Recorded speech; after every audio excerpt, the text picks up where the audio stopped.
Hello and welcome to Camberwell High School. I'm Jill Lachlan, the Principal, and I'm delighted to share our school with you. Built in 1941, we have many fine traditions and a long history that we're proud of. But we're also forward-facing.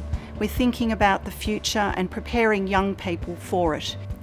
Hello, my name is Lane and I'm one of the school captains here at Camberwell High School. I'm in the Senior Studies Centre, which is home to the Year 12 students.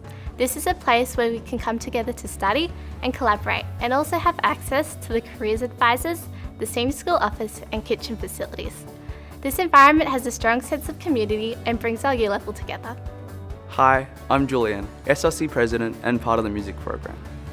The music program offers lots of opportunities for students who want to be part of one of more than 11 ensembles.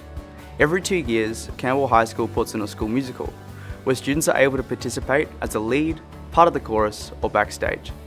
Hi, I'm Samantha Wang, who is a Year 11 international student studying here at Camberwell High School. Last year, I was enlisted in the Launch program, which is a unique program here at Camberwell High. It's a 2-year selective entry course for 50 students, focusing on the area of science, technology, engineering, art, and mathematics.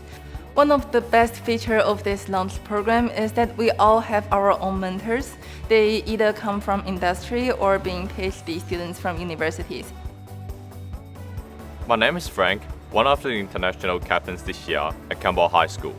My role is to continue the tradition of caring for students in our well-established international student program.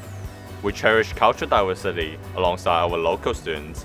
We know you are all far from home, so we try to help new students to feel as if we are all part of a big family.